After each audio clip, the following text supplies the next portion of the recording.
Welcome to the Art of Becoming Whole, where we explore the edges of the human experience from the therapy room to the meditation cushion and beyond. My name is Kevin Stansbury. I'm a licensed clinical social worker and intuitive holistic psychotherapist. I like that. And I'm Justin Tang. I am a certified hypnotist and technically a trauma-informed coach and a psychotherapy grad student with a focus on holistic practice, modalities, and so on. All right. So, what are we talking about today? I have a couple of things. Um, Maybe we talk about manifestation a little bit and maybe the intersection between therapy and non-dual realities, perhaps. Because I have a story. Uh, Yeah. Would that be? I mean, we can always cut this out, but Yeah, that sounds pretty good. I know we also talked about getting into anxiety and depression at some yes, point. that's what I was going to mention too. So maybe somehow all of that. Yeah, yeah, yeah. Absolutely. Absolutely. Um, I guess I just like really want to share the story because I've been watching, I'm just like a big consumer of manifestation content, which I know it could be a total crap shoot. Um, but I'm just one of those people. And I was watching a video and it made me think about like it made me analyze one thing I did recently. So recently, I actually had to interview uh, a podcast interview where I was being interviewed, Hmm. and it was actually one of the ladies that I interviewed maybe like a year ago for my channel, and she reached out to me recently, and she was like, "Hey, I'd love to interview you." I'm like, "Oh, great." Now haven't done interviews in a really long time, and I feel like these podcast conversations are a little bit different. It's more chill, we know each other, and yeah, it's just like a more chill environment. But I hadn't done like an actual interview in a while, so I was understandably nervous. So what I wanted to manifest that the podcast interview go well, right? That I'd be in a flow state, that was one of the best interviews I've ever done, blah blah blah, right? So the idea is, if you read someone like Neville Goddard, who's a mystic, he teaches manifestation, but he's dead. Um, but his whole deal is like if you go to the end scene and you imagine something that would imply that you have what you want, and then a bridge of incidents will unfold and you'll get it. But you want to go to like the very end or past the end so that you get the implication is that you already have it. So I imagined that the interviewer was telling me that that was one of the best interviews that she's ever done, right? That she's ever had, and I think I imagined something like I probably responded like, "Oh yeah, like thank you, like I thought that was really good too," or something like that, right? So I imagined that I felt the feeling of I don't know, satisfaction, relief, um, pride, I don't know, whatever emotions that I was feeling until I felt full. And I also released any kind of attachment or aversion, right? So I like to release on both ends. Am I attached to going one way? I'll release that at the source. Am I inverted to that happening? And then I'll release that. So I felt very clear coming into the podcast. Now, before the podcast recorded, we had a little bit of small talk, and she told me, she was like, "Hey, you know what? Like the interview that you when you interviewed me, like last year, like that was one of the best podcast interviews I've ever done. That was like my favorite one. I sent it to this organization for like NDEs, um, and blah blah blah." I'm like, "Wow, really? That's amazing. Like, thank you so much." I didn't think anything of it, right? Like I was just like a little surprised. Obviously, I was very like happy to hear that. And I'm like, wow, I can't believe she liked that interview so much. Anyways, we record it. We started doing the actual interview, right? And honestly, I didn't do like terribly amazing, right? No, there's like a fly. Anyways, I didn't do terribly amazing. It was it was okay. It wasn't like terrible. It wasn't great. but I was like being held back. Like I didn't realize it at the time, but I could feel a little bit of like nervousness or anxiety. And so I wasn't flowing exactly the way I wanted to. And like actually afterwards, after the recording was done, I felt kind of disappointed. It's like, man, like it didn't go the way that I wanted it to. You know, I was kind of held back by fear, blah, blah, blah. I worked through all that stuff. But just recently, just like today, I was reflecting on that incident and I just realized, holy shit, it actually it did manifest, just not in the way that I wanted it to. So my theory is there was some deep unconscious fear that I didn't know that was there, that wasn't addressed. And so the universe took the path of least resistance. And rather than having her say that the interview that we were doing at that moment was the best, um, it manifested that she was talking about our interview a year before. So that's my story. But I'm both, obviously kind of disappointed it didn't happen the way that I wanted to, but also kind of ecstatic that like, oh, wait a second, it did work. It just, I needed to tweak it. Yeah.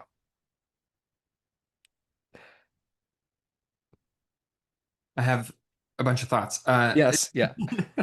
It's it's interesting. I think that we've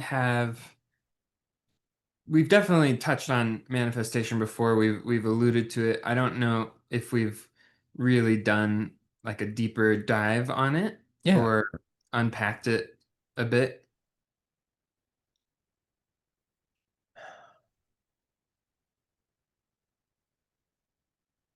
So I have this tension inside about manifestation where it seems to me like it's really easy if you're engaged in that kind of practice. It's really easy to actually have it increase your attachment to a particular outcome, or to have it like it's like actually reifying the ego.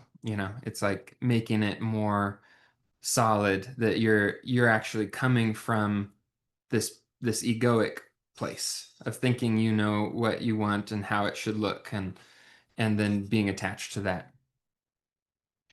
And so the tension is like I have that view because also related to that view is I guess more the I don't know what to call it, the view that I think is more in alignment with deeper truth about reality would be not being attached to an outcome and just like letting go into the flow of what is, and trusting that whatever is coming is for you. Like that's the thing that's meant to be for you. Um, and so there's that side, but there's the tension is there because I do have the other side, which is like, well, that's that's like that's like the dualistic framing of non-duality. That like there's it has to look like this where you can't you're like not engaging with your ego, or you're letting go and you're being in the flow, and it's a denial of this other thing, which is that sometimes our egoic desires and ideas about what we want can be part of the flow. And so there really is no separation there to say like, well, this one's right and this one's wrong. So I'm just naming this because there is that tension, and I suppose really the main point for me is that it could just it's a tricky thing. I think it's tricky to know or feel clear that this is like I want to call it like a pure desire or something, like there's a desire. It is actually something that I feel a movement toward in my being, uh, and that I'm not attached to it happening. Are you talking about manifestation, the concept of manifestation, or are you talking about a particular desire? The I don't know, manifesting a particular desire. Got it, got it, got it. Yeah. Oh, yeah. No, and I definitely hear that because there can be a lot of ego manifesting, and I do think a lot of people, and probably me included, um, will try to manifest things that are not more of like I guess what you call a pure desire, maybe like we can call it a soul desire or whatever, right? Something that's probably coming from some type of hurt, some type of lack, something very deeply unconscious that we're not even quite aware of, that we think we want. We think we want this thing that will give us a certain feeling, but but of course, it's not actually what we truly want. And people get very attached to what they what they think they want. Yeah.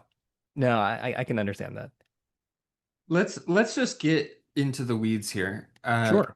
What is manifestation? Yes. That's great. Good question. Um, because I think people have a lot of different definitions. And to me, manifestation is the I'm trying to be careful with my words. Okay, I'm probably I'm gonna just say a definition and then obviously I'm gonna nuance it as I go along and maybe change it, right? So it's subject to change, but it's the ability to acquire uh a desire, to fulfill a desire, I would say through a spiritual means, through imagination, through intention, um, through awareness. And I think the second criteria of this would be it generally happens in a way that is kind of coincidental or synchronistic. So I wouldn't say if I like made, I don't know, $10,000 via I don't know, odd like selling things, right? I wouldn't say if I had made a smart goal and I called you for accountability and I'm like, yeah, I'm gonna make this happen, and I just took massive action and I had a lot of accountability and I just like pushed through, right? And then I finally just made the whatever, however much money I set for my goal, and I had like a smart goal. I wouldn't call that manifestation to me. I know some people might, but I think that's just more like more of your generic goal setting, kind of your mainstream self-help stuff. I think there's maybe there's some overlap between manifestation, but I wouldn't call that thing manifestation. Hopefully, I'm being clear on the definition, and I can kind of explain it as I go on. Yeah. Uh, okay, so you said it's like having a spiritual desire, and then it gets. Is that what you said? Spiritual desire? Uh, okay, not spiritual desire. Uh-huh. Any desire. It could be any desire. It could be worldly, it could be spiritual, or anything. Uh-huh. But you're able to acquire it through means of simply having the intention, use of imagination, use of impressing the subconscious mind, so that you acquire it in the way, or it becomes fulfilled in a way that is very coincidental, usually, and by means of little to no effort. Now, sometimes effort is required, and in those cases where effort is required, the effort will be in a way effortless. It will be quote unquote inspired action to where it's just simply stuff you do, right? It won't feel like effort. Is it fair to say that the that other thing you were talking about with smart goals, or it's like people who are grinding, they're like grinding it out to make Yeah. something happen, and then they make something happen, that Mm. that that could be a different type of manifestation. Yeah. And this is where some of the definitions got to get hazy because I'm sure that them setting the goal and having that desire and constantly, maybe they're doing affirmations, maybe they're visualizing, right? And then they're also just taking massive action. Um, again, there is some overlap there. So could it be a different kind of manifestation? I guess you could say that. I just per excuse me, I personally don't like that. Because if it's just like it's kind of like saying like, oh, I cut this deck. I manifested cutting that deck. Well, not really. I mean, I took the action, like I built the skill set through years of practice, and I finally was able to cut the deck with one hand, right? For people who are listening, I'm cutting the deck with one hand. Yes, it's so amazing. Please praise me. Uh, Just pull out a card deck like a magician. oh no, I have it in my hands, kind of like a you know how people twirl their pencil just kind of as a habit. They Fidget. kind of just fidget. Yeah, yeah. So I do that with cards. So Okay. Can I can I share with you my definition and then we'll see if yeah, please. Yeah. make them work together. So I think of it maybe a lot more broadly, like reality is currently manifesting into existence. And Yeah. this moment is manifesting into existence. Every little detail is manifesting into existence. There is some, I don't fully understand this. There is some interplay between my consciousness and your consciousness, and then maybe more of a third person, just general, the divine consciousness uh, that is coming together to bring this into existence. And that, you and I manifested this moment through intention and through will, I'd say. Like we chose to do it. Um, but then also, this is yeah, this is what I I believe. Oh, go yeah. ahead. No, no, no, I agree because I'm thinking I remember when you first came to me with that idea. And the funny thing is, I had the thought of that, oh, maybe like we could do a podcast together. I had that thought before you even mentioned that to me. But it wasn't like a persist like a deep desire or anything. It was just kind of like a oh, I wonder like oh, that'd be kind of cool. Like if and I feel like we could do it, but and I didn't really think too much of it. That's funny. Yeah, yeah.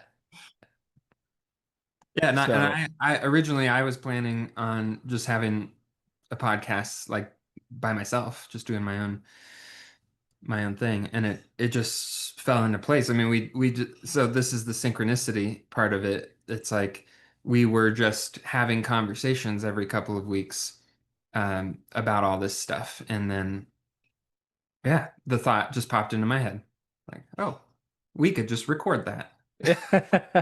fair. Yeah, exactly. Um, so yeah, so there's that's this more broad thing. So then I would say from my view that technically anything anyone does is manifesting everything. Yeah. But then yeah, it's like, well, I and I agree with see that and that's where I'm like I'm kind of two minds about it. I agree with that because everything is technically a manifestation. It's all consciousness, right? Um, it's all awareness. At the same time, I also don't like when people just use the word manifestation for everything because I feel like it kind of dilutes the meaning of it. That's where I'm like, I agree that everything is aware, consciousness, the big C consciousness, right? That which is in and all, in and through all things, right? That is manifesting everything. But I guess I don't like it when people say that they manifested something when it was more of just like a logical goal setting progression. yeah, like I'm gonna manifest Taco Bell later. It's Right. I mean, kinda, but you're just gonna drive there. Right. Yeah. Uh, Yeah. yeah, yeah. I could see the difference. There's more of an intentional engagement on an energetic level with Yes. the type of manifestation that you're talking about. Or like on the energetic level, on working with the unconscious, it's like there is a it's like a targeted action or way of orienting your being to open up to that experience. Yeah. Yeah, I would say that. Yeah.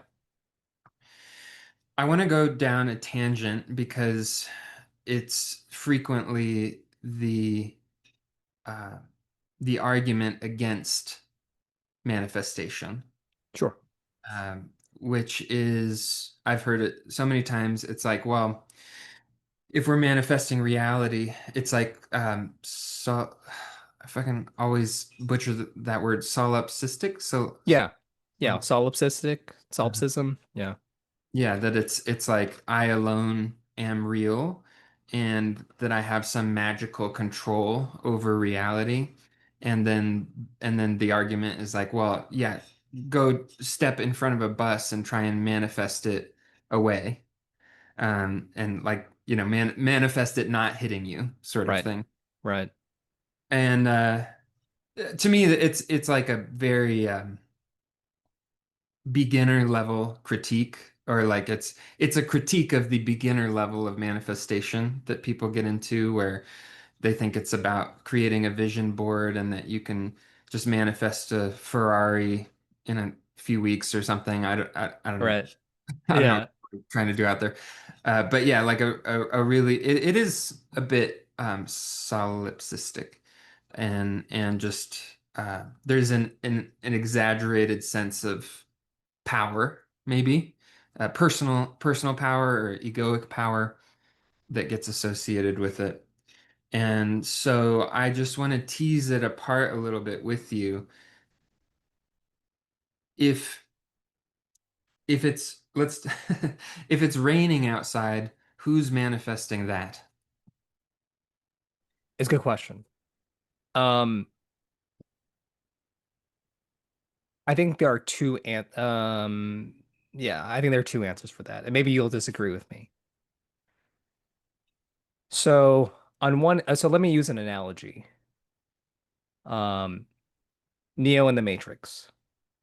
Now, Neo, as the one, can do all sorts of things within the Matrix, right? He can fly, stop bullets, and all that jazz, right? Very cool stuff. But even Neo has limits. He can't just totally rewrite the entire Matrix. He can't just pull people out of the Matrix by a snap of the fingers, or there are limits to what he can do, right? Even the one can't do everything in the Matrix. So that's one thing. Um, who is manifesting the rain? I think there are manifestation also works on basic assumptions about how the universe works. And these assumptions come from our upbringing, from childhood. But I think there are probably some like immutable things that are just reality. Like if you're having a dream, you can only dream up things that are within your imagination. It's like try creating a world that you've never seen, heard, or felt ever before. I don't know if you can do it. Try having a seventh sense. What does that even mean? Try manifesting something like with four dimensions, five dimensions, six dimensions. It's like nonsensical to our brain. Like we only live in the 3D. That's all we know, right? So I guess I say that to say that I think there are immutable things like weather. There are going to be seasons. The Earth revolves around the sun. There are just simple facts that I don't think you can change. Now, I do think it's possible that perhaps you did have an imaginal act or some unconscious belief or unconscious impression, symbol, something that possibly could have caused a bridge of instance that you land in the spot where there's rain. Like, I truly believe that. I don't think it's every time, but I think that largely either things are reflecting your subconscious assumptions about yourself, what's going on within you, or about somebody else or the world, your assumptions about how the world works, uh, or where was I going with that? Or I think it's a vibratory correlate to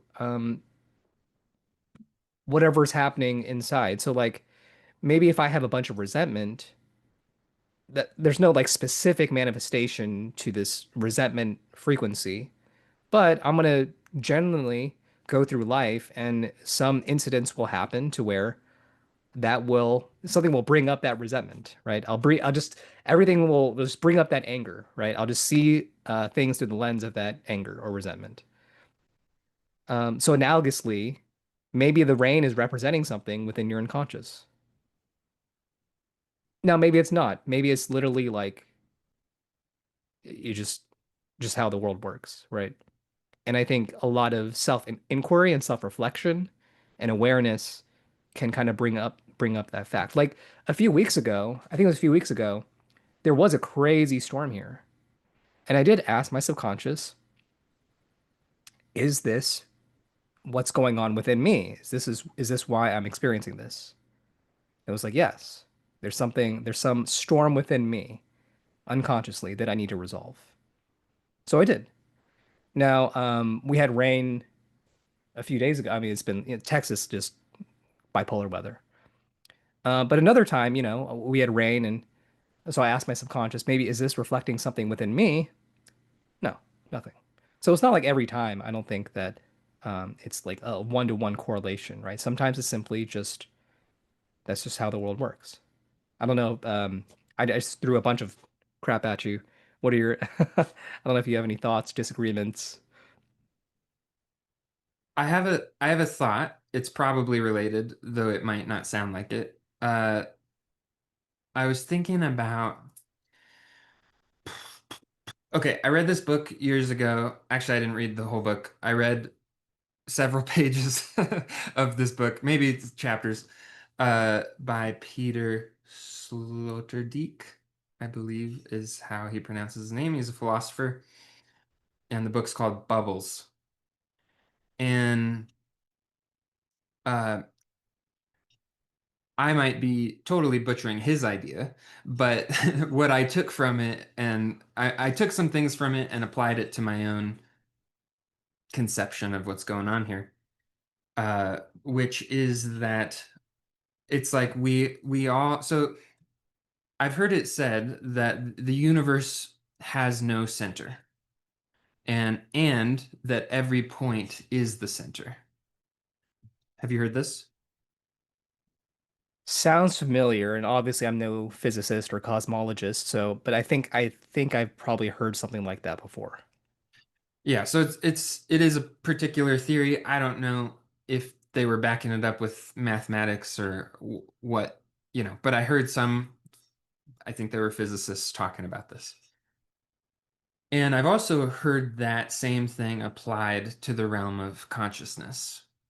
And that to me is the self-evident reality. Like that's it. Yeah, it's a cool idea, but also it just seems to be true in my experience that it's like each of us has our own reality bubble, and it contains the entirety of existence, and we are the center of it. And there's some way, I want to say magical, there's some magical way that the totality of existence is interacting with our consciousness as the center of it, and they feed into each other. And so I sometimes I'm either consciously or unconsciously creating what's happening. Other times what's happening feeds into me and somehow affects what I do next, or what I create next, or what I discover next. And so there's this interesting feedback loop there. And then we are all living together.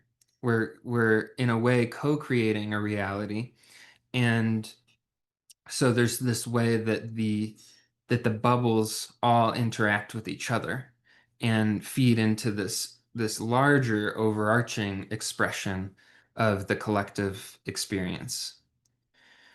Interesting. Yeah. I actually am a little surprised that you said that. Um, because there is an idea that we're all in our quantum bubbles, essentially, in the Hmm. manifestation community. Um, and I thought you were gonna say all our bubbles make a big larger bubble, you know. But Well, yeah, it's like it's only sort of like that. I don't know if they make a right. big larger bubble, but there's this bigger field of expression, and then we're all of our bubbles seem to touch it. Like, if I step outside and it's raining, my neighbor steps outside and they're experiencing the same rain. So we are sharing this common field of what is being manifested. Now, that said, that I think makes it way more nuanced than I have this ultimate power to bend reality to my will. Um, and or the opposite, that it's all just like random chance or even just like it's all just the flow of divine consciousness separate from me, as if I don't have any sort of interplay with that. And that so those are more like dualistic and extreme views. And to me, this is like the non-dual part of the non-dual experience is which a lot of people will disagree with me about, includes includes this. It includes this interconnectivity of my reality bubble and your reality bubble and my personal consciousness and the divine will, and all of it comes in together. Ultimately, I could say all of it is the divine will, Right. that which I mostly agree with. We talked a little bit about this when it comes to like violence or cruelty and things like that. I don't think that that's actually what, quote unquote, God wants. But, um, but yeah, I would say overall everything is the divine, and so it's all part of the unfolding. Hmm. Can I take a tangent really quick? Yeah, Um, and then I'm do gonna you take. what's a tangent off a tangent, tangent squared? Um, because I'm wondering, do any non-dual texts actually mention something similar to manifestation? Obviously, they probably wouldn't use that word, or um, do you Uh, know? so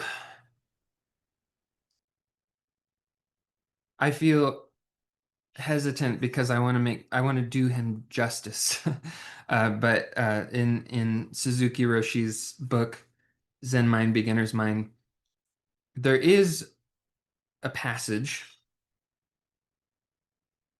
and I'm hoping that I'm representing it well and that I'm also not mixing a bunch of information together, which could be happening.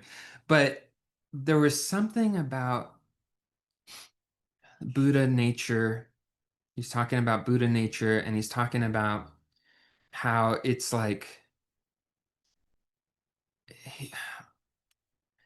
yeah, I'm gonna butcher it, but whatever. That he's talking about it like it's like a train on some tracks, and that you can basically, the way that I was taking it in was that Buddha nature moves in a particular way. It's moving in a particular direction, and that you can get into alignment with that and get on board the train. And then it just goes And to me, I'm interpreting that as like a type of manifestation. It's like when you're in alignment with that, then it just starts to bring certain things into being because it's headed in a particular direction. It has a trajectory. And that's I mean, largely that's my experience of manifestation. I would call that maybe more an unconscious form of manifestation, or maybe it's super conscious. I don't know. But I don't, most of the time I don't feel particularly involved, like where I'm intentionally focusing on a thing, or I'm trying to, do the usual practices that I think are promoted of um, evoking the feeling that you would have if this thing were to happen. I have done some of that, but I don't typically do that. And yet I see manifestation happen in my life all the time. Right. But it does largely feel out of my control. It's more like I feel like I'm more or less in alignment with this flow of this train. I'm on the right track. And then that's when it's happening. And it's just like Right. one thing after another, after another, after another. And I mean, it's every day. It's every Yeah. day. Oh, that is interesting. Not too many people talk about that, like the flow state and being in that, yeah, being in that state of consciousness to where you're not attached, everything just and like the manifestation, like you're not even trying, but like all these manifestations just come. Um, I feel like that's like the pinnacle, um, like very advanced stuff. Mm. I don't know. Maybe you disagree. Maybe it's like no, anybody can do this. Um, I don't know. I don't feel advanced. fair enough. But but it does play into something I think you said earlier about how there are certain things I'm experiencing in my life that I don't want to be experiencing, and I would like to manifest something different, like with my health, for example. And so then I'm assuming either one of two things. Either there are unconscious blocks that have yet to be resolved, and that's interrupting this flow that actually does want to happen, or it's like a soul timing thing, and that this is actually exactly what's supposed to be happening, and that this is going to serve manifestations in the future that will be happening, and and then at some point, I mean, hopefully, that the manifestation of good health will appear, but it's like a lot of other things have to happen first. Like certain conditions have to be met in order to get to that good health. Yeah, and maybe not the conditions that you might think. Okay. Like like not necessarily something with my diet and something with my exercise, and like it, but it could be some emotional conditions, or some self-image conditions, or some degree of attachment or aversion that needs to be addressed. Yeah. Something. Or it could be like something I can't even imagine, something with my family, or something with romantic relationships. Like it could be a completely different lane, but somehow connected to this. Right. Right. No, I agree. It could. So I was gonna go on a tangent, but I forgot what it was. That was the tangent. Maybe. No. Um, and I'd be curious to hear about some of the things that have happened as you are in this train, right? The Buddha, is it the Buddha train? Is that what it is? Sure. As all aboard the Buddha train, as you're on the Buddha train, what things have been happening? Okay, I'll talk about that, and then I'm gonna try to get back to the tangent because I did remember what it Oh, was. okay, okay. Um, Hmm. So there's an argument here that a lot of people would probably make that I am assigning meaning to things that isn't there. That it's just a thing that happened. But then I assign it a meaning. Um, and I would say that sometimes that's probably true. But other times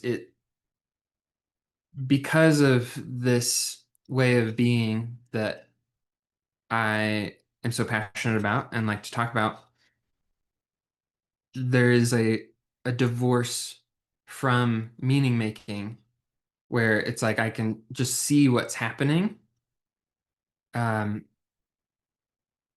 and I can just see it clearly. It's like a direct experience prior. It feels like it's prior to some sort of conditioning or egoic preconception of something. But sometimes the direct experience does include the mind. It's like the mind, something just clicks in the mind, and it's like, hey, this thing's happening. That's related to that thing. And so, whatever, it's kind of impossible to prove, but the direct experience does feel like, um, well, I'm arguing with myself now. A part of me believes that nothing has inherent meaning and that that's part of our power as divine creators is that we get to assign the meaning and the meaning that we assign creates something like it creates something of the thing of the meaningless thing. It imbues it with meaning, and then that creates a particular manifestation of reality. And so, yeah, so I would just say that, I guess. But anyway, what the hell is the question? Oh, yeah. It could be something as simple as I do remember, I know this has happened, that you and I will do this and we'll be talking about something and something that you say or something that the conversation brings up in me, then it's like it connects to other things that are happening in my life or something that's really present for me. And maybe I'm not thinking of a specific example, so I'm just making this up, but this has happened where it's like the conversation we have, it'll shift my state. And so then I'm in a more open, receptive flow state after this. And then that leads to me making certain choices after after we talked. And then I end up going somewhere and I end up meeting somebody and then something uh it's like there somehow I form a connection with this person and that's connected to something else and then it just all like circles back. So um one thing I'm thinking about is months ago, I moved up to the mountains and I don't know anybody here. Or I didn't know anybody here. And I was thinking about, well, several things. One is that, when I interact with people, with friends, and I have a decent amount of friends, but I don't necessarily talk to them very often. And there's a part of me that feels like I prevent myself from connecting more with people, that I could actually be more vulnerable and more intimate and reach out more to people and I don't. And so there's something there. Sometimes I feel that way. Other times I feel like maybe that's just a story that I create, and actually I'm totally fine with how it is. Um, so I go back and forth. But I was here, I was alone, I was not talking to many people outside of clients, and I just thought, well, I need to make some fucking friends in person. And so I went, this was in the fall, and I went to a town near here, and I was driving. I was planning on going to a coffee shop and doing some work, and I drove past this metaphysical store, and I was just like, you know what? I'm gonna go in there later, and maybe I'll make some friends. And went to the coffee shop, did my work. A couple hours later, I go to the shop, and I look around, and I meet the owners, and I made friends. And it was just like it wasn't, it's what are the odds, of connecting with somebody? Like I'm good at connecting with people, but I don't want to be friends with everybody. It has to be a really special connection for me to want to be friends. And and the owner, it's a married couple, and both of them, it was just like so easy. It was like, oh, I already know these people. That was like the feeling. And yeah, and it all just flowed. And it wasn't, I mean, I did think I got to make some fucking friends, and maybe I'll make some friends in there. I did think those things, but it wasn't like a intentional, like, let me imagine what it would feel like, that kind of thing. I just arrived and participated, and then things came out of my mouth. I felt like a little kid where it's like, you want to be friends? Like that sort of thing. Yeah, yeah, Uh, yeah. that's how it felt. I was just, it was kind of that vibe, and they were like, yeah. So now they're like my best friends up here. That's awesome. And so not only is there that thing, but then that thing opened something else up in me that was like, oh, when I am open with people and I really put myself out there, and yeah, like want to be more vulnerable, then these connections can just like happen. They can just click into place, and it's actually pretty easy, and it doesn't take that much effort.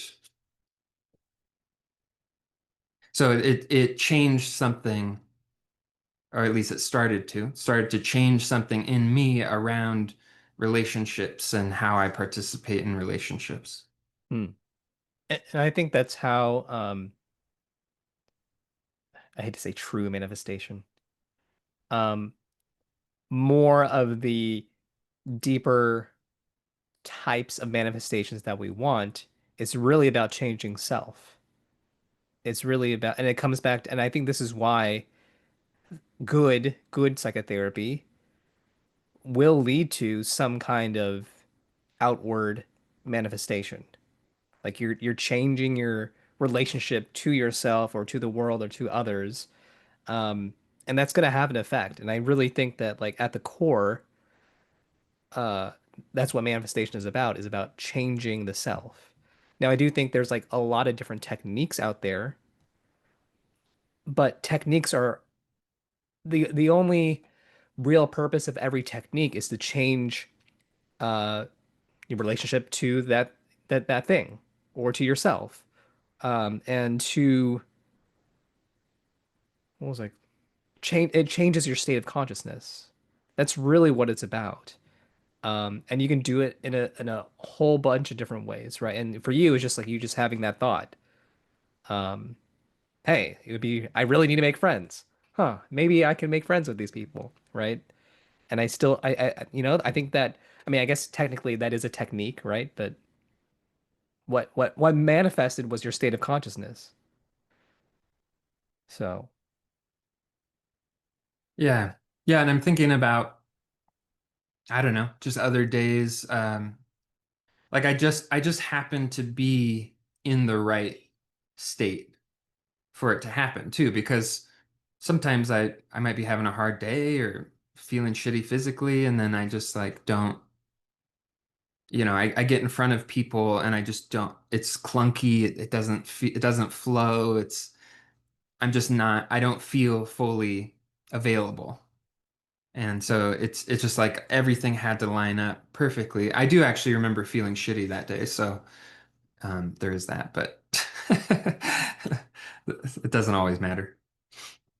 Exactly. Uh, I did think as you were talking that, yeah, it's like if when we change ourselves, we change the world.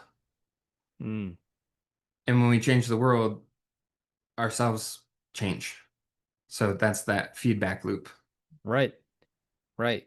You can only awaken in others what is dormant, or at least some, sleeping or dormant within yourself. I might be butchering that quote. Oh, that's a quote. It's a quote paraphrase from Neville Goddard. And at first, I wasn't sure if I agree with it, but reading it this past week, I was like, oh, that makes a lot of sense. Wait, you can only awaken in others what is sleeping or dormant What in. is oh, well, I'd have to go and look up the Okay. actual quote. But essentially, like, yeah, when you awaken, when you imagine something lovely for someone else, that's because that's within you. And when you awaken it in them, you awaken it in yourself as well. Oh, okay. Yeah. But sometimes it could be the opposite too, that you awaken it within yourself and then Yes. Yeah. have Yeah. capacity to awaken it in others. Yes. Yeah. Yeah, which goes, well, one, it's kind of connected to the tangent I was going to go on, and then the other thing, which is a separate tangent, is it connects to this thing that I've said, which I actually found out 2 days ago, I think, that this was something that Jung said, and I didn't know that. I thought I was original. Story of my life. But that we can only take people as deep as we've gone in ourselves. And I've said that for a while, but having this conversation, it's sparking something, which is that generally I think I do agree with that, but that sometimes it's in the engagement with the other where we're going deep together into their stuff, and then it opens up something in me. And so it's not even necessarily like, oh yeah, I'm all the way over here, and so I can walk you from where you are to over here. But it's like we're engaging with this thing together, and maybe I have a bit more understanding of the direction we're headed or something. But just in the engagement, it opens up something in me, and then it's kind of like we move into this new space together in a way. Sorry, can you say that last part again? I apologize. Maybe. Yeah, so it's like related to what you were saying, it's like I'm supporting them with opening something up in them. Uh, but maybe it's something that also has not yet been fully opened in me. And in the engagement with it, with them, that it's almost like we're moving in that direction together. I'm something's opening up in me, something's opening Mm-hmm. up in them. Maybe it's at different levels of the fractal as I think about it, but it's still very much interconnected and not necessarily like I'm at the 100-yard line, they're at the 50-yard line, and I go back and walk them to the 100-yard line. Maybe it's like they're at the 50-yard line and I'm at the 60 or something. So I have a little bit of insight about the thing, and then we engage with it together, and then something opens up in me, and now I'm at the 80 and they're at the 70 or whatever. Okay, okay, yeah. And like you guys kind of move together in that direction. Yeah. Yeah. Yeah. Yeah. So, tangent. Yes. It's not Wait, was even that? Yeah, go ahead. it's not even a tangent anymore because it's actually directly related to what we're saying. Great. Um, synchronicity. So this idea of, well, several ideas. The one of I change myself and the world changes. And then the other thing I was talking about earlier of reality bubbles. You know, it has never been more clear to me that I can be existing in the same apparent reality as somebody else, but it's like we're living in different worlds because of the view that we're taking and the engagement that we have with it. And that has never been more clear to me because of the our current cultural and political climate. And so, it's like, yeah, I just see it all over the place. That you could be talking to, let's just say, somebody on the far left, and then you could talk to someone on the far right, and they're looking at the same exact event, but they have this completely different interpretation of what's happening. And you're a little blurry, Yeah, hold on. did the thing. All right. And and people would say, well, that's because, I'm right and they're delusional. No pun intended. Or or they might concede that like, yeah, I have my point of view and they have their point of view, and I just think that most of what they say is wrong, but there might be some truth in it. And this is where we come back to this whole conversation about what it means to see clearly. What does it mean to see reality clearly? And then that connects to this whole thing because it's like what I was talking about earlier about how nothing has inherent meaning, and then we're assigning it meaning, and the meaning that we assign it has a particular effect. So, yeah, how does this apply to the collective experience? Answer me. Sorry, so if I'm following correctly, how does in the political landscape, two sides have attributing completely different meanings to the same event or person? How does that relate to the collective? Well, how does the uh what we were talking about manifestation and assigning particular meaning, and the meaning that we assign has a particular effect. Right, And so then how does that play into this whole shit show that's going on? And that's my meaning that I'm assigning. It's a shit show. right, right. It's a great question. It's honestly a question I feel like damn it, like I really want to avoid anything to do with this, but now that it's out in the open, um, it's a question that I have about myself for myself. It's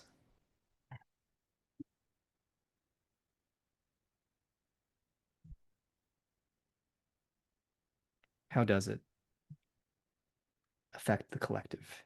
Can you reword it again and let me hear it and then I'll do my best to answer it. Okay. Uh yeah, so if everything is inherently meaningless, it just appears as it is, and then we assign it some kind of meaning. The meaning that we assign it has a particular effect. It leads to particular manifestations. Yeah, Um, how does that play into this whole thing?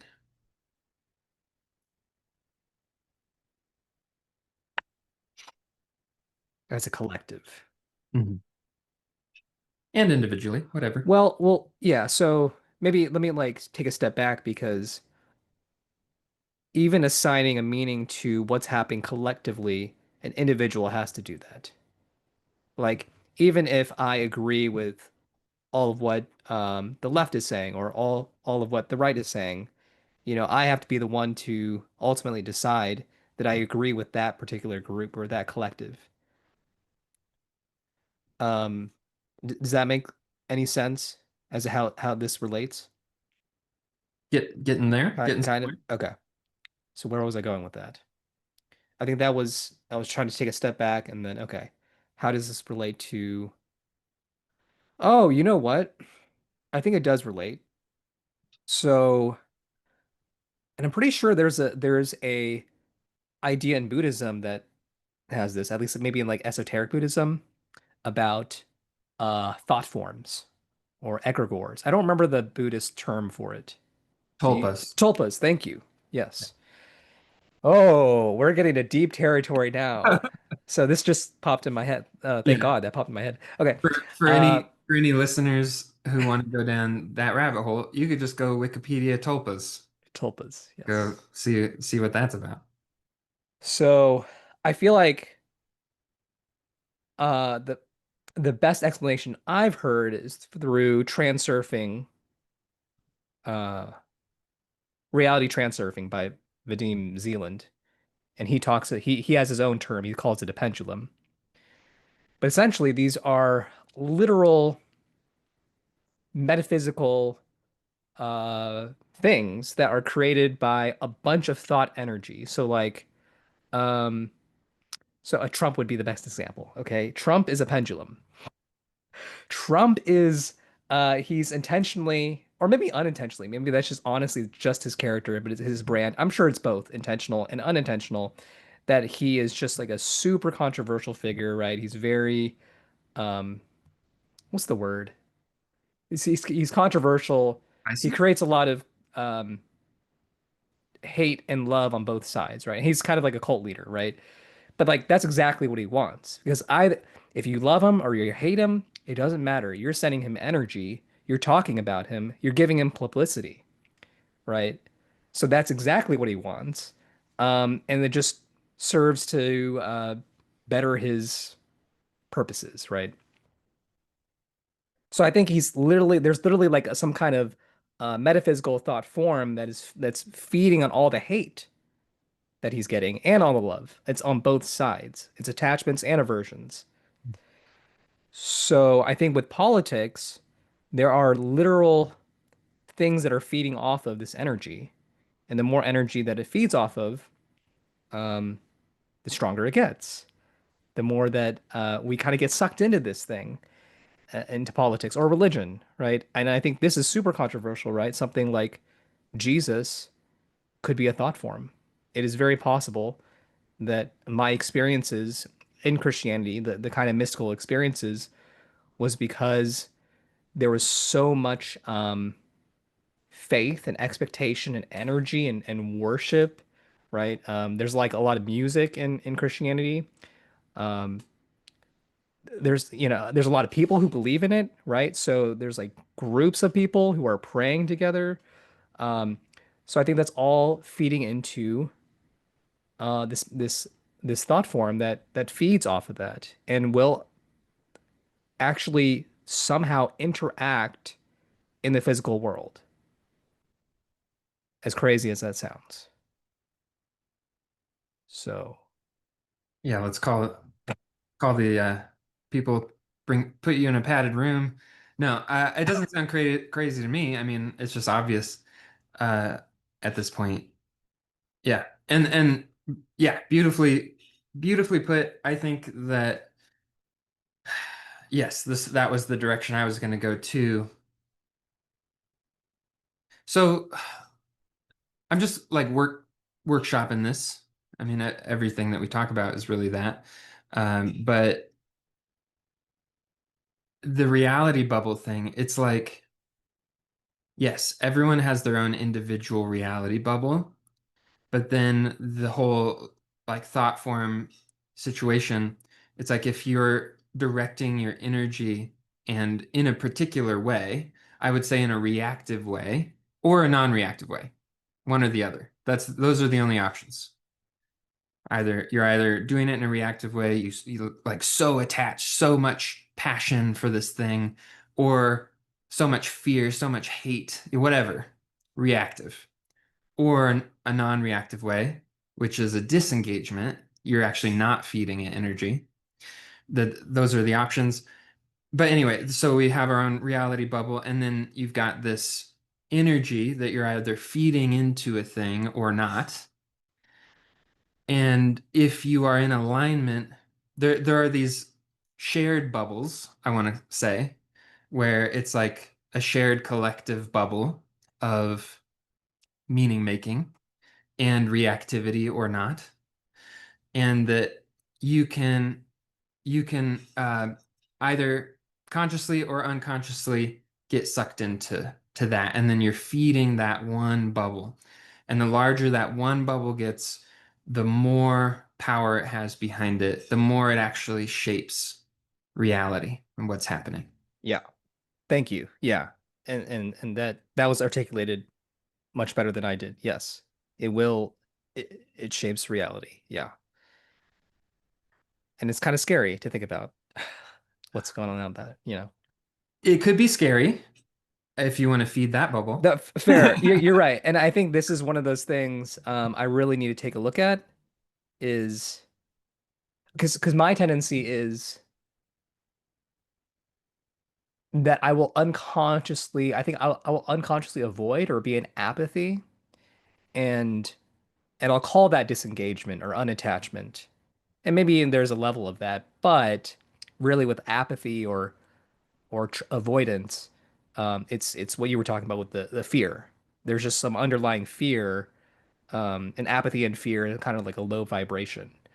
So that's just my tendency. Is I sometimes confuse apathy with true non-attachment and acceptance. Yeah, that's a good distinction too, because I think probably the vast majority of people, they're either in the reactive camp or they're in the apathy camp. It seems to be the case. Yes. I don't think that the non-reactive bubble is particularly large. Sorry, in this definition, in your definition, non-reactive apathy, or non-reactive is It's its own thing. it's its own, okay, it's non-attachment. Yeah. Got it. Yeah. No, I agree. Yeah. And I'm glad we're talking about this. I didn't fully expect to go all the way here, but I have been wanting to go here at some point with you uh because of everything that's happening. And that it is really impacting people on an individual level, and a lot of people come to therapy and talk about this stuff. And Hmm. I see a lot of the therapist groups on Facebook, and a lot of therapists are struggling with this stuff. Hmm. And a lot of therapists will disagree with my point of view on this because they're coming from the social justice framework. And what I say, at least initially, sounds like um, I think a lot of people would interpret it as disregarding or invalidating people's Lived. anger, Hmm. yeah, the anger, rage, grief that they might be experiencing, either because of their lived experience or because of their interpretations of what's happening. Right. And I just want to be clear that I don't think I'm doing that. And yeah, and I actually want to my goal overall, my goal is that all beings be free of suffering. And so that's the starting point. And I would love for everyone to understand that about me, but that's also my I don't know, my fear of being misunderstood or whatever. Yeah. But Yeah, so there's room for everyone's emotions. We talked about this a couple episodes ago in episode 6, about the difference between a reactive emotion and a like a clear or pure emotion. And and so I think that's a really important distinction. And that if you are what we said, I was just listening to this. So what we said, quote, is that um, if it leads to muddled seeing and suffering, then it's reactive. If it leads to clear seeing, then it's non-reactive or pure as an emotion. And and I think that a lot of people and particularly a lot of therapists and maybe healers of all kinds could benefit from applying that to their inner world and really getting curious about, yeah, if you're struggling, if you're really suffering because of what's happening, um, on the one hand, it's like, yeah, I can go into my empathy and I can feel the suffering of the world and I can do that and it's I mean it's awful. It's awful to do. It's painful. Super, super painful. Um, but there's a way of engaging with it, which I would say is like, I guess, a practice of non-attachment, that either creates or decreases suffering. And if I'm creating suffering for myself, I'm creating suffering for the world. It's a Yeah. one-to-one correlation Yeah. or causal relationship. I don't know how to say it. Would you say that the people who are experiencing this type of rage, um, panic, whatever it might be, about what's happening in the political landscape, that they are creating suffering for themselves?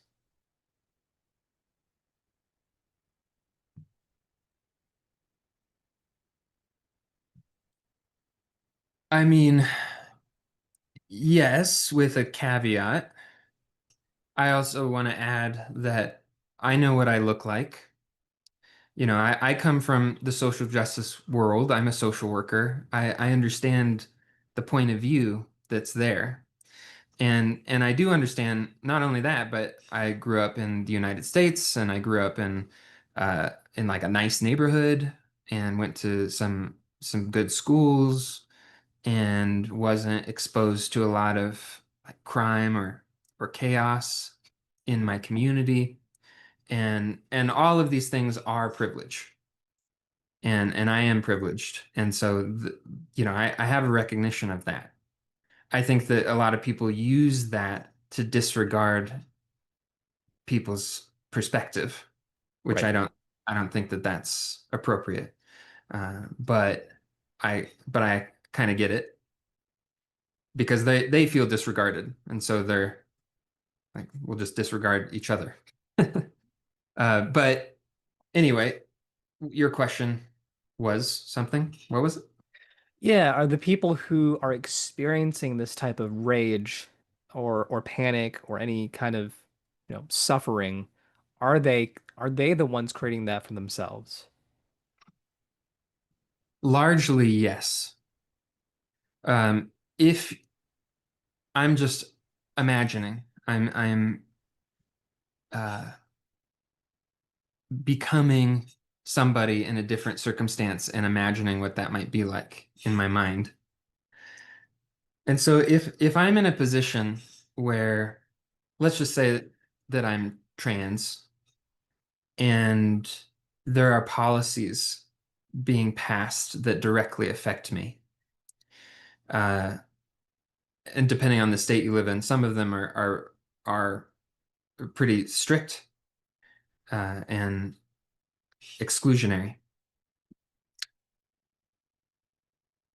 Then, and we talked about this in episode 6 as well. Then if I'm coming from a place where I'm really in touch with this whole landscape of the inner world, and when I get triggered and what it's connected to and all of that stuff, then then potentially I could have more of a non-reactive or pure emotional reaction, which would be maybe like pure anger.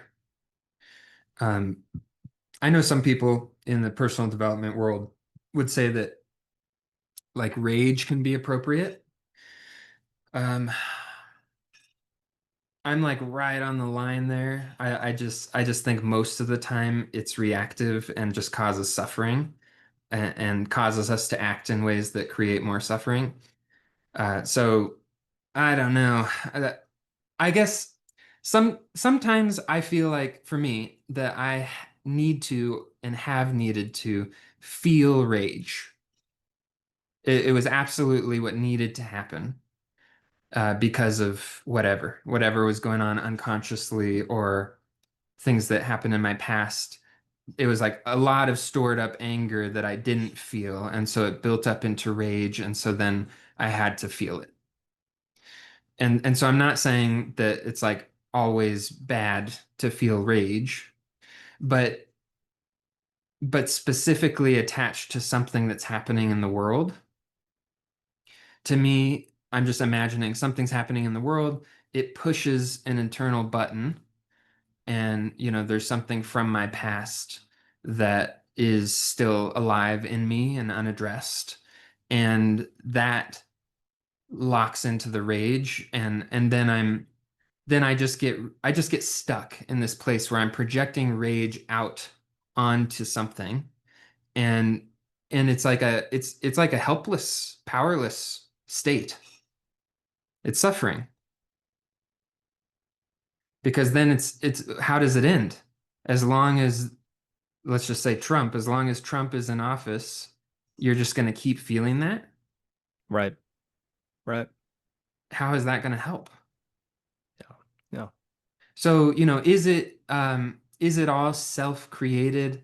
It's like a part of me wants to say no because it's just more complicated than that. But 90% of it is. Hmm. And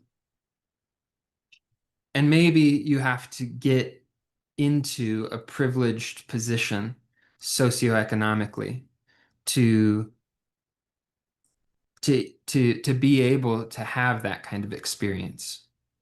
To be able to, it's like you can relax enough in your environment to make these discoveries that that, oh, like my reaction to this thing is because of X, Y, and Z.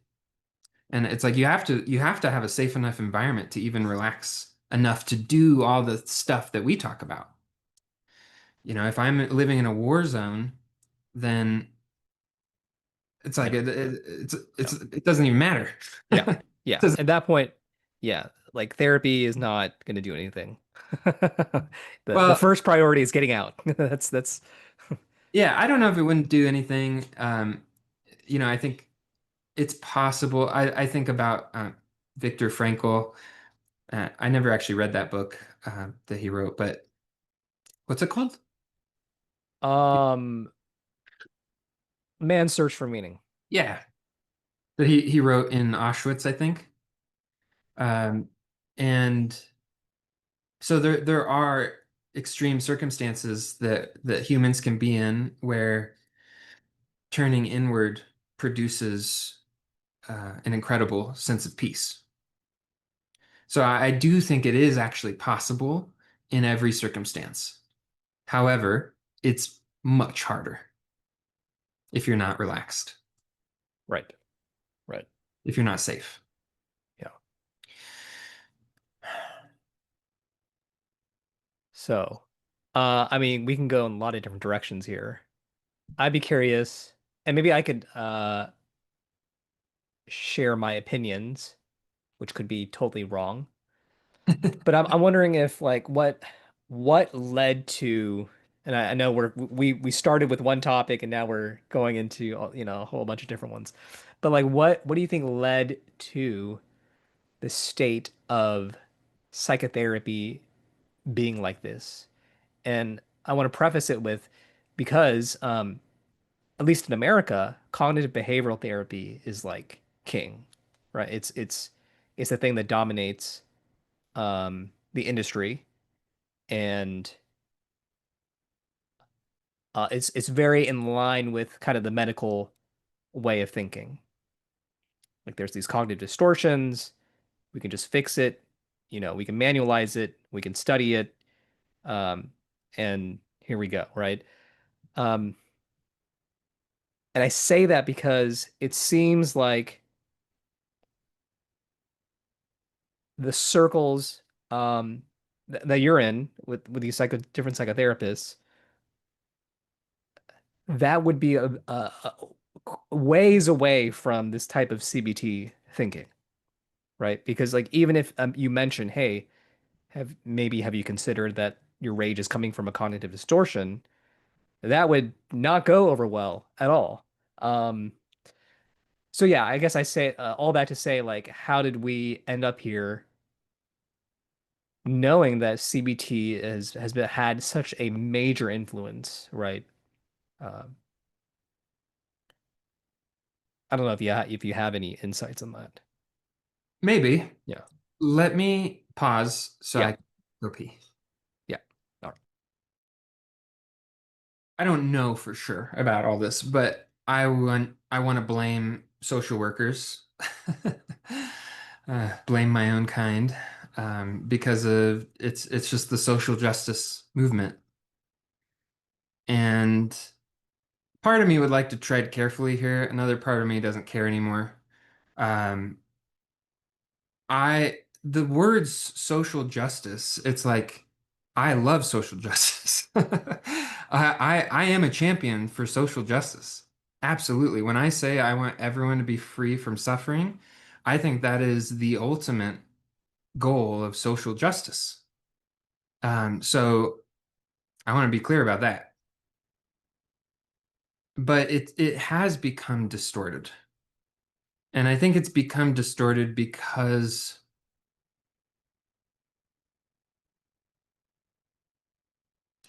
my mind went in two different directions there. At first, I wanted to say because the Western way of thinking doesn't include the Eastern wisdom of addressing your own reactivity.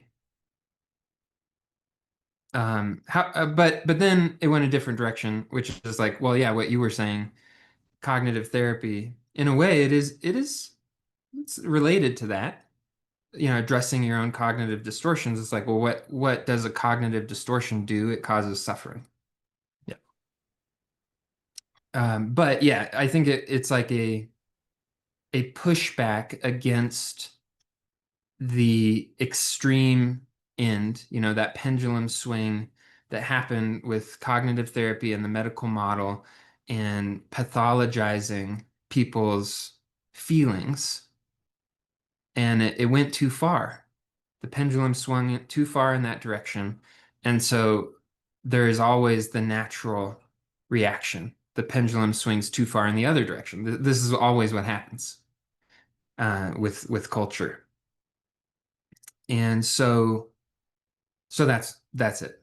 It swung too far in the direction of, oh, you're upset about this? Well, that must be a cognitive distortion, or you must have borderline personality disorder, or you're hysterical. You're hysterical. Like you need to have an orgasm or whatever. Um, Maybe, so yeah, so I think there's that, and so then the social justice movement, rightfully so, identified a problem with that and was like, wait a second, what if it's not just the individual psychology? What if there is a real problem in the culture, in the collective? There's a real problem with the way this person or this type of person is being treated and like their status in society is being labeled.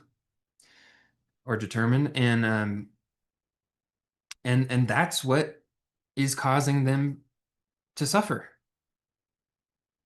Let's not blame the victim. And I think that's a really important movement to open up to that possibility and that realization. I think that's really important. And on the relative level, mm, no, not on the relative level. On the I don't know what I was going to say anymore. On one level, that's true. That there are societal issues, and whether it's like a particular political policy that's being enforced, or it's some socioeconomic policies that have led to certain neighborhoods looking a certain way and all that kind of stuff. And then it sets up the environment in a particular way. And we are animals, and our well-being largely depends on the environment. That is true. That is true. But to me, that is true, but it's not the most important truth because because if my goal at the end of the day is eliminating suffering for everybody, the best way to eliminate suffering is to eliminate it within yourself first. And maybe not first, but as a priority, to make that a priority. And that can go hand in hand, much like we were saying in our manifestation conversation about the feedback loop of I change myself, the world changes, I change the world, I change. That it can be both. But social justice has gotten stuck in the we need to change the world, then we can address uh, the suffering that this person might experiencing, or we'll change the Mm-hmm. world, it'll alleviate the suffering caused by these bad policies or structures in society, Right. and then whatever's left over, if there's suffering left after that, then we'll get to it. But I think it's like a baby bathwater situation. And so you've got the pendulum swings too far in the cognitive therapy direction that's pathologizing people's feelings. And then you've got the social justice pendulum comes in and it's like, wait a second, that's not right. The environment affects the person, and that makes a lot of sense. And so let's not blame the victim. And they're swinging too far in this direction. And now you have the reaction to that, which is swinging too far in the other direction of rejecting that premise altogether. It's like I'd say this is more of a conservative viewpoint, but that this the whole social justice movement is just garbage, basically. I see. Yeah, yeah, yeah. Yeah, like All psychology is just trash. Therapy is trash, like well, all that. Yeah, well, you've got that view, or you've got this other view that's out there of like not all psychology is trash or that therapy is trash, but just that the social justice movement is trash, and that any consideration of does this have to do with the person's race? Does it have to do with their gender identity? Any consideration of that is like off limits. It's actually like we shouldn't go there. That's just liberal propaganda or whatever. okay. I see. Yeah, yeah. Well, I will say, maybe the tides are changing now, but I will say, all of my textbooks were straight up, and I hate to say, whatever. They were woke. Let's just say that. Yeah. And I do think actually like some of it was good for me. Um, it did make me think through some things. The multicultural textbook was actually quite good, except for like the first two chapters, which it was They just left those two out. They left out the craziness in those two chapters because it's almost like this, honestly, like a racism, honestly, disguised as anti-racism. But like the rest of the chapters were actually like really great about multiculturalism and how we need to be culturally sensitive and educated and I'm like yeah I'm like 100% like I think that's like super important. Uh, so I don't know where I was going with that. What were you saying? So I have a bunch of points Yeah. connected to all this, but one of them is for therapists that what is our job? Yeah. We talk about this all the time. Yeah. So this, well, this goes back to what is therapy? And there seems to be this push to make therapists social activists. I think there's a time and place for that, but I think fundamentally those are very two different roles. Now, if you feel called to do that, like to do both, like, I think that's awesome. That's great. But those are very different things. Um, and social activism is not therapy. It's not. Um, Therapy is fundamentally about changing the self, your and perception in your relation to what is happening in your world.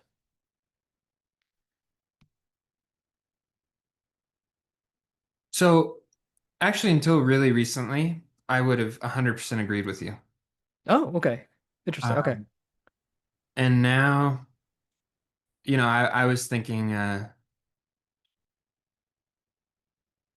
I am doing social activism, but it's like a completely different kind because to me, again, it's like address suffering in the individual, you're addressing it in the collective. Address it in the collective, you're addressing it in the individual. So by doing therapy, the goal of which that I would say is to decrease suffering as much as possible for the individual. By doing that, I am doing social activism because I'm in decreasing suffering for the individual, I will decrease suffering in the collective. But I don't have to like focus on it as social activism and promote certain ideals or yeah, bring in just certain specific social justice ideas into therapy. I don't have to do that. The only one that's important is am I decreasing suffering or am I not? I'm just I don't know if my mind is going in different places. I think I just feel a maybe a reluctance, maybe a heaviness and a resistance to talk about politics. So, I guess like right now I'm not like coming up with a whole bunch of ideas or anything. Mm. Do you want to talk about what the resistance is? Uh, part of me does, part of me doesn't. Sure. I don't want to resolve it right now. I think, but I could. I think I just kind of feel a general apathy, uh, and maybe it's like, yeah, I don't know what to do with it. I don't know how I'm supposed to navigate this,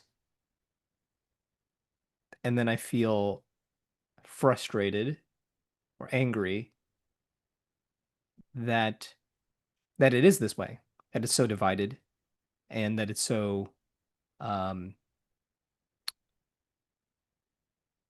what do you call it? It's like when you touch like a hot stove, like it's very, it's volatile, Oh, volatile. Yeah. Or maybe there's another word, but yeah. So, and I feel bad for you because you're at the bottom. the totem pole, being a cisgender white male with your white male privilege, you know. Um, Yeah. so You know, I used to feel, I think, more like how you're describing. Um, and I just gone through a lot in the last 9 years around this stuff. And so I just don't even really care about others' perception. Like if they're gonna write off what I'm saying because I'm a white male, it's fine. You know, are then mm. huh? Are you ever concerned about your safety or not, yeah, just like physical safety, but also say career safety because you could say the wrong thing, piss off the wrong person, and then get canceled or something, you know, worse than that. Yeah, there's a little bit of career safety fear, um, but not that much. Um, I don't know. I don't think I'm being unreasonable, you know? Like some people whose careers have been damaged.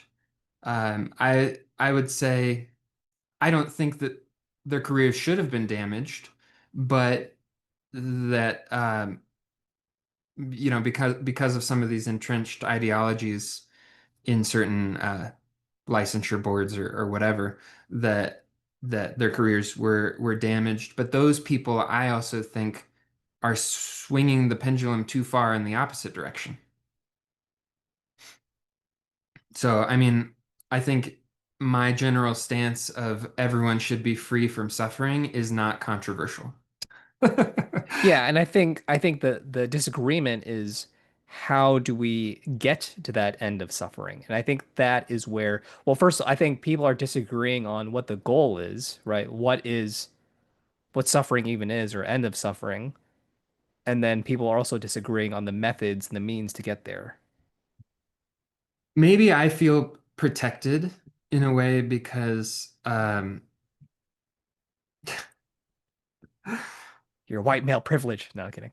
yeah, you know, this is kind of an aside and it's stupid, but you know the derogatory term, I guess it's like a Twinkie for I don't Asian, think.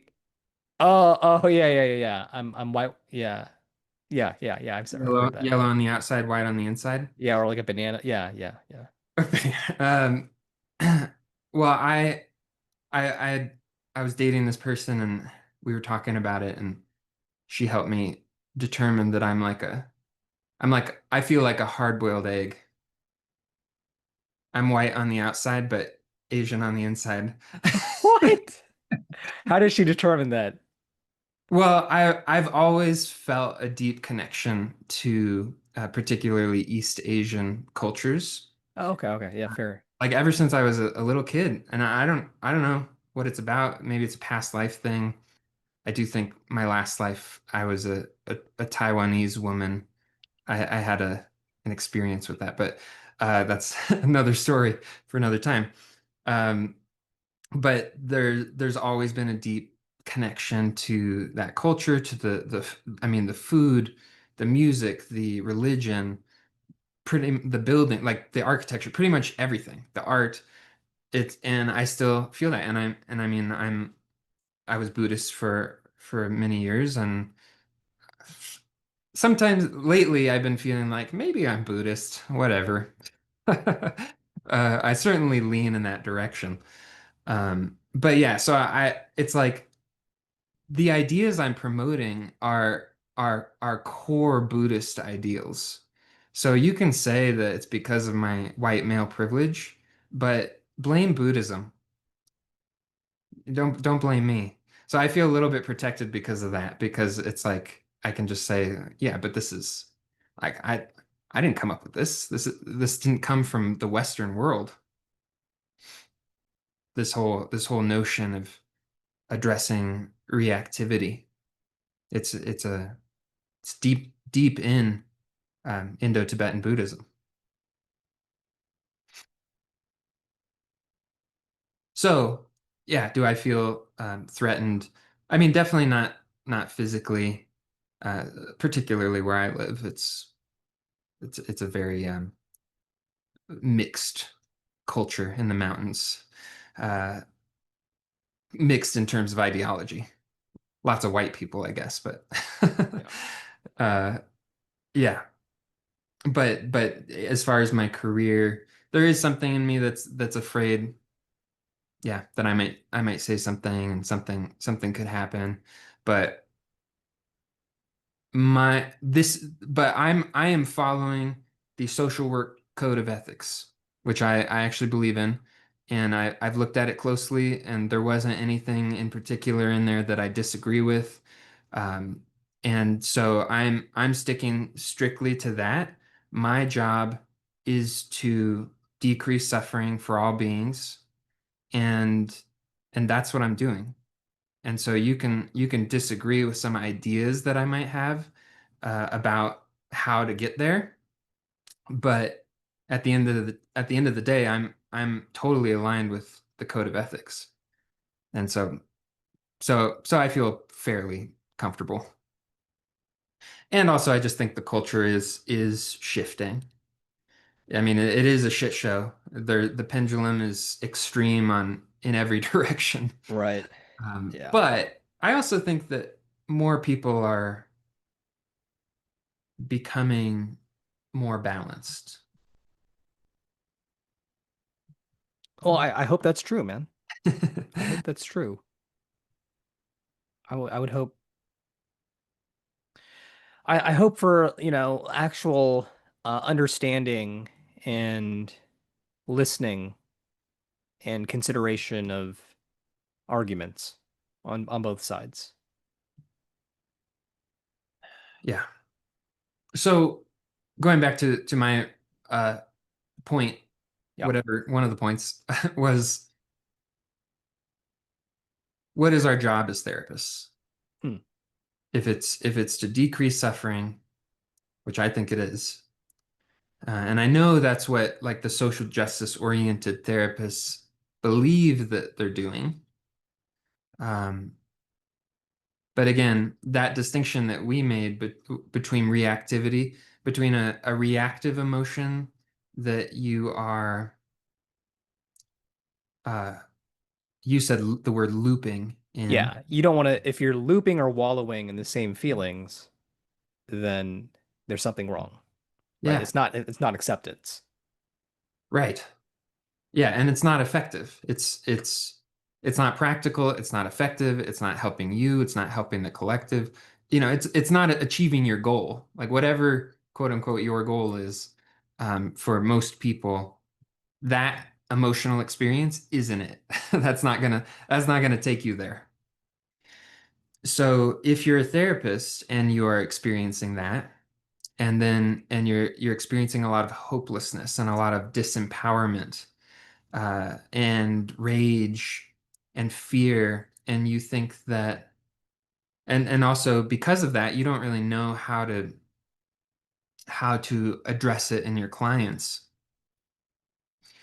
Well, that's a really hard position to be in, and I've seen it. And some of these people are getting really burnt out, and they feel the weight of their own suffering and not knowing what to do about it. And then the clients come in and say basically the same things that their mind is thinking, and then they're like, "Well, fuck, what do I do?" And that's hard. That's really hard. And I have empathy for it. And and there is a solution. There is a solution, and it's in this direction of getting curious about what the root of suffering is. Not just stopping short at, well, of course I feel this way because this thing's fucking crazy. It's like, yeah, it is fucking crazy, but like there's a little bit more inquiry that you can do there. because I'm not like a completely detached robot or something. I'm having all kinds of reactions. But this has been my practice for many years, so I'm pretty good at it now, where I can feel when I'm reactive most of the time. And if not in the moment, then a little bit later. I'm wondering, because you and I were kind of like nerds, right? And like, I don't know if you would say the word obsessed. I don't know if we're obsessed or not, because that has a connotation of attachment and but whatever word that you like, we're I'm very obsessed. we're obsessed. We're obsessed. We're committed to personal development and therapy and alleviating suffering. Um, but I think my concern is that not every client is going to be like that. And maybe this is a limiting belief, maybe is a limiting belief that I have, right? Is that I think of some clients and I'm like, man, I don't know how am I gonna even distill everything that I've like my framework and everything that I've learned and experienced and like share that with them in a way that first of all that they're gonna receive it well, right? And I'm able to communicate it in a way that's easy to understand. Um,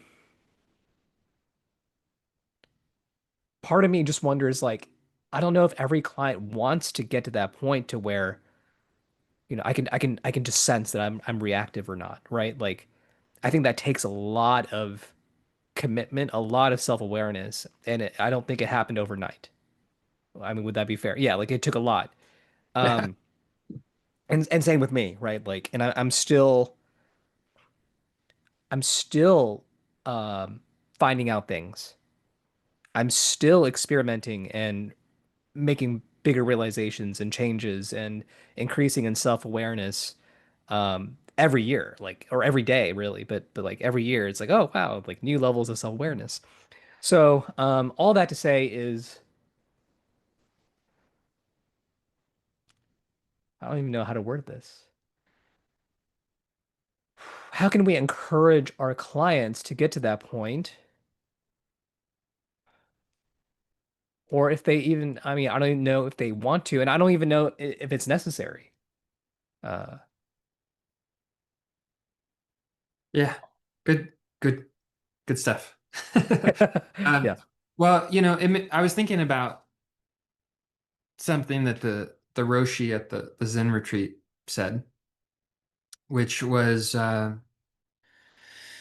he was talking about people's motivation for being there, for coming to the retreat.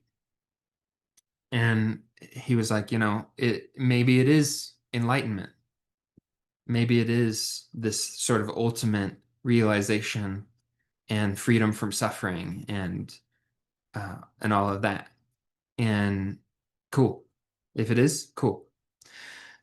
But maybe you just want a little bit more peace, and that's okay too. And so I think that also applies to anyone coming to therapy. I think a lot of people just want a little bit more peace.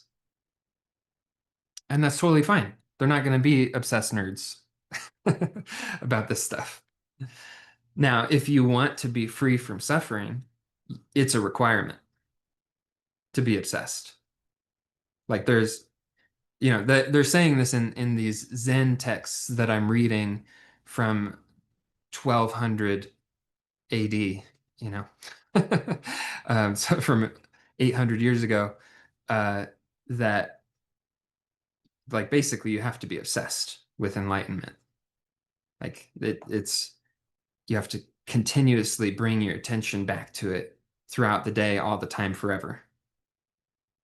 And more or less, that's what they're saying.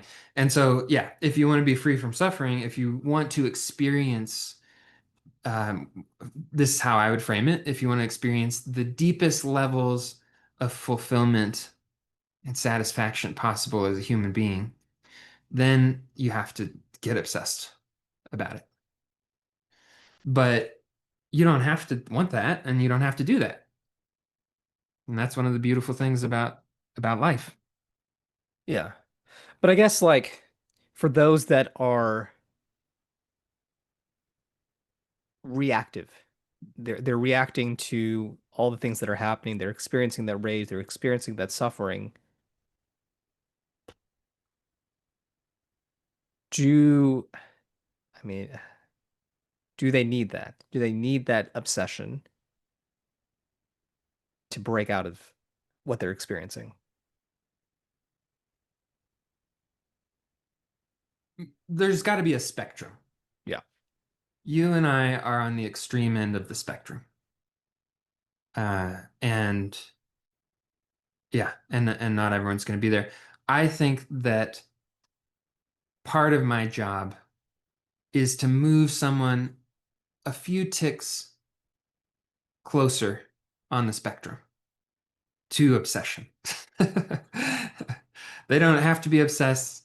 They don't even have to be, I don't know, what's a step down from obsessed, passionate, super passionate. interested. Yeah, But for example, I talk to a lot of clients about this that, therapy is great. If you're doing it one time a week, if you're doing it 2 times a week, cool, but that's like 4 to 8 hours a month. How many hours are in a month? It's like, are you only thinking about this when we're in therapy? That's if so, you're not going to move the needle very much. right, Most right. likely, you could. Yeah, Sometimes things happen, but right. but yeah, for the most part, no. Yeah, So I'm trying to help people, like, kind of like train them in a way to remember this. At least, like, let's say 3 times a day for 3 minutes. Start, like, think about this stuff. Think about your own reactivity. Think about your emotional experience. Bring your awareness to your body. At the minimum, you gotta start doing that. that's good. That's a great start. Yeah. Yeah, I mean that's exactly what in the hypnosis world, right? Like people are expecting hypnosis to be this magical thing. And look, it has a lot of applications. It's very powerful. I think hypnosis is amazing. It can work some miracles. And for some problems, for some people, right, it might take a little bit more work. And if you're expecting that, in 1 hour session, like all your childhood traumas and every, negative belief and, your whole personality is just going to restructure from 1 hour, it's like, all right, let's, there might be a need to manage expectations here, right? Like, and there's going to be, maybe a little bit more work outside of that 1 hour that we're together. So, yeah, yeah, I've been drinking a lot of fluid, so I gotta pee yeah, again. I got you. So maybe to wrap up this part of the conversation, perhaps, or to bridge it back to manifestation. Uh, I've been thinking lately about how what's happening in the collective, what's happening culturally, politically. That Okay, well, this is me. I'm a conspiracy theorist. I'm I openly admit it. I'm okay with that. Whatever you want to think of me, with that. There are conspiracies. They exist. There is proof. There are declassified documents you can look at. These have been going on for decades. Now, which ones are real, which ones are not real? That's an open discussion. Some of them are bullshit. Some of them are definitely true. Some of them have a little bit of truth. So I'm not an extremist about it. But to write them all off is a mistake. That said, why did I say that? Um, oh, that there have been think tanks whose sole job it is to understand the psychology of human beings, and to craft messages, propaganda, and yeah, just messaging, public messaging, to influence what's going on. And that's not like a crazy conspiracy. That is just fact. Uh, and it's been going on for decades. I don't even know when the first think tank formed, you know. That's like that could be prior to the formation of our country, you know. Just groups of people thinking about this. But how do we shape public opinion? I think that today the propaganda is worse than it's ever been. Uh, because of the internet. It's a beautiful tool for spreading information, and it also has some negative side effects. But anyway, I think that that's part of the mess, and that these people, they, the them that is behind the scenes trying to manipulate the collective, that they actually understand. I think that some of them, at some level, understand manifestation, and they understand how to get things, how to keep things in a pliable state. Hmm. And whether or not they frame it that way, I don't know. But clearly they do understand enough about human psychology to manipulate the masses. And I think that they intentionally uh, they strive to create reactivity. So their goal would be the opposite of mine. That's like they're actually striving to create suffering. That is their goal. Hmm. Yeah. Uh, One of the first things we learn in hypnosis is you can induce a hypnotic state via confusion. When there's fear and confusion, people look to some kind of like a leader, right? Some kind of certainty, something that will get them out of that state. But they're in a, I guess you would say, a pliable state, right? So yeah. Um, I mean, who knows if these people exist? Would you say like these are like they're like dark occultists? They're I don't know. Who knows? I mean, yeah, it depends which rabbit hole you go down, but whatever they are people in positions of power who have generally they have great wealth and great power, and a lot of times they're unseen. They're behind the scenes, or they might be public figures, but they're um, you know operating behind closed doors. So to whatever degree that exists, and people can argue all day about that, uh, to me, the proof is in the pudding.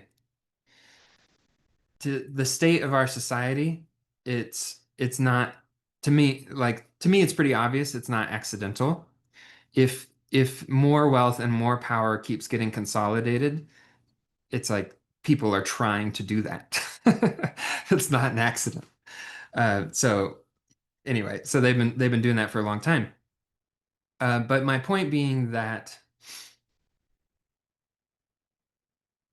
there are forces out there that are intentionally trying to get you to be reactive. They want you to stay in a state of reactivity. And um, and so to me, the best form of political activism and advocacy that anybody can do today is to address your own reactivity so that you cannot be manipulated, or at least it's a lot harder. Yeah. I think about marketing, and marketing's like a lesser form of this. It's less conspiratorial, I guess. But there's all these marketing strategies, and I think maybe you and I have talked about it a little bit.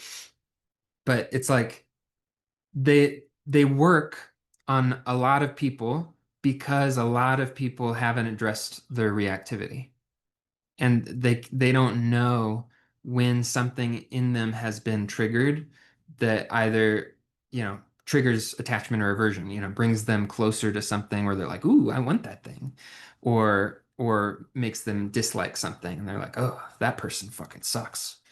And so you can structure marketing campaigns to trigger those particular emotions. But when I'm watching like almost 100% of commercials, I'm like, I can feel them trying to manipulate me. And then I don't want to buy Interesting. their shit. I feel disrespected. I'm like, you're treating me like I'm an idiot. Interesting. I almost would beg to differ that if it was the right thing, I think you would know that it's happening and you would still want to get it. Yes, and I think you're right, but I have to there's like different approaches people take, and they have to not be taking that sleazy.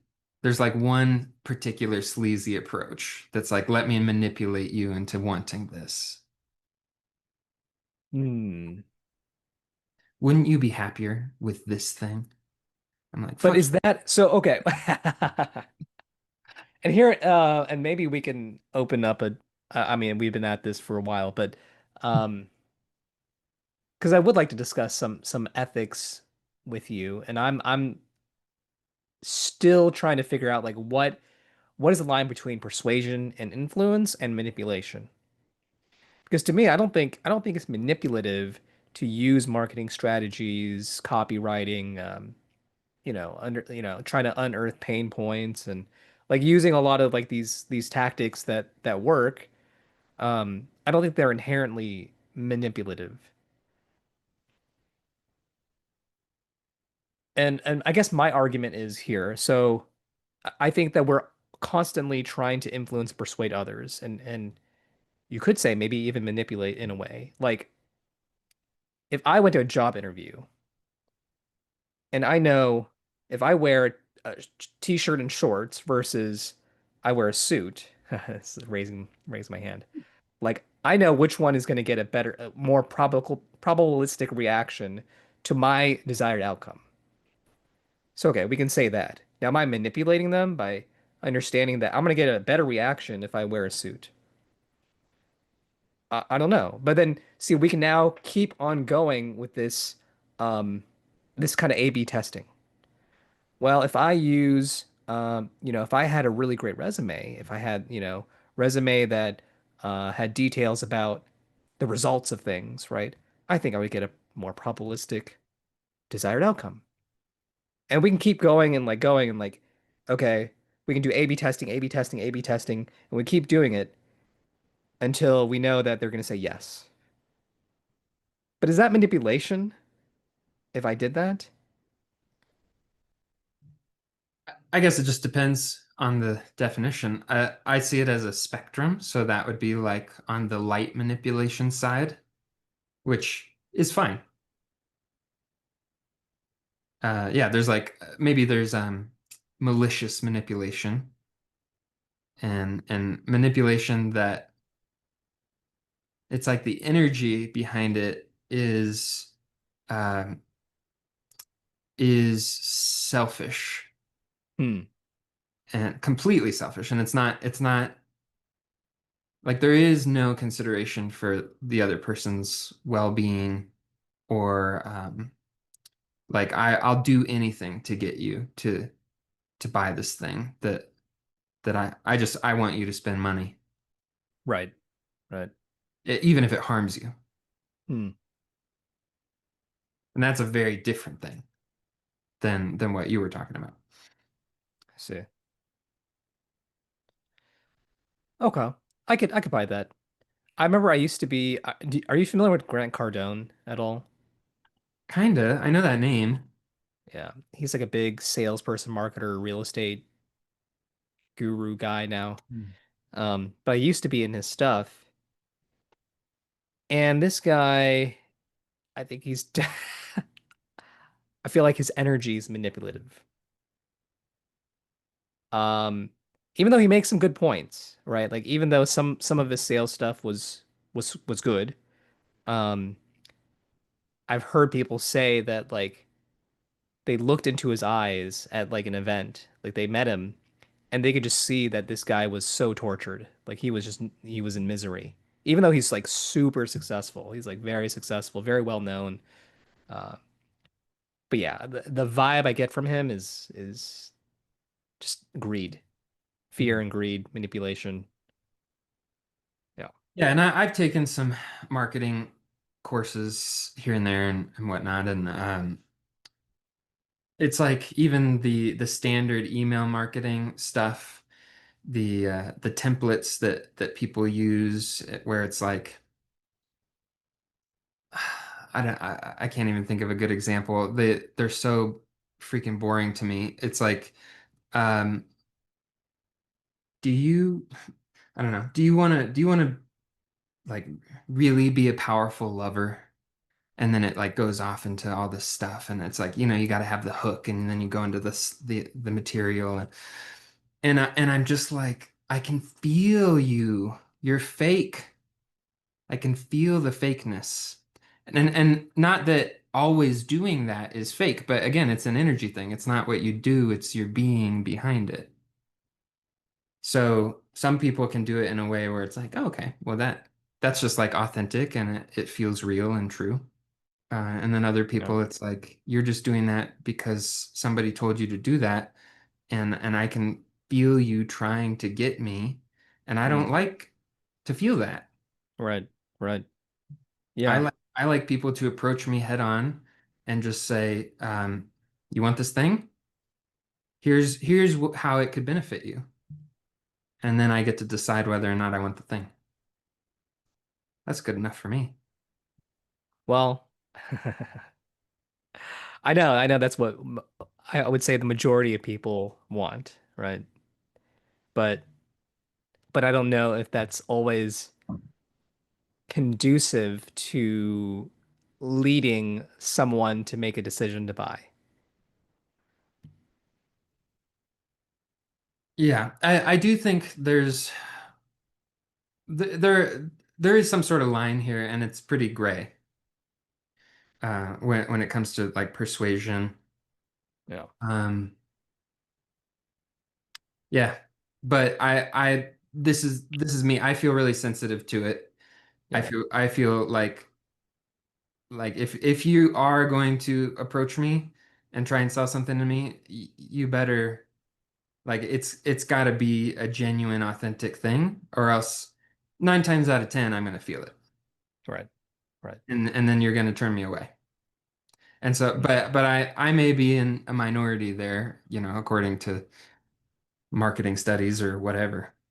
But I'm just saying it is related to attunement and sensitivity to your own system and reactivity and um, energy, attachment, aversion, all that stuff.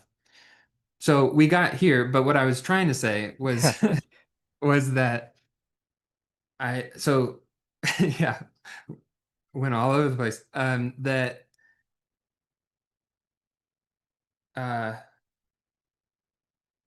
that now maybe this is true all the time, or maybe it's more true now than ever. I'm not sure. But that to me, I don't take anything at face value in the collective. If it looks a certain way, um, well, I can acknowledge it looks that way. So it's like really recognizing appearances for what they are. Appearances are appearances. That doesn't mean it's the reality. Do I actually know for sure what's happening here? And so to me, it's like so important to be attuned to the energetics of what's happening. And I think this ties back in to manifestation, because like the way I look at it is that manifestation is about the intentional direction of energy. And when you're intentionally directing energy, then it feeds into what's happening in a particular way, changes your relationship with what's happening in this moment, which then uh, influences what happens in the next moment. Right. Yeah. And so applying that to the collective, um, again, it gets really simple when you break it down to, is it a reactive energy or is it a non-reactive energy? And if I'm coming from the reactive place, I am feeding into the very thing that I think that I'm fighting against. Which, and I may have said this before, but I'll say it every so often, that I believe that the collective is just an outpicturing of the individual. The psychology works exactly the same. And on an individual level, if we're fighting against something internally that we don't like, we're feeding it energy and keeping it alive. Yeah. And it's exactly the same on the collective. So how do you fight, quote unquote, fight against something that you don't like in the world Right. without feeding that energy? Well, you have to Yes. do it from a non-reactive place. Yes. I think it's clearing out what's going inside, right? Not fighting, not having that inner conflict, right? Resolving it, but then shifting our attention to what we do want. And that's something, I'm continually learning and practicing and getting better at. The more I do it, the better I'll get. But yeah, there is something to be said about where is my focus. I love this line because I can't remember exactly who said it, but like whatever holds your attention holds your life. And that hit me. And so that begs the question, like, where is our attention most of the time? Is it on the things that we don't want, or is it on the things we do want?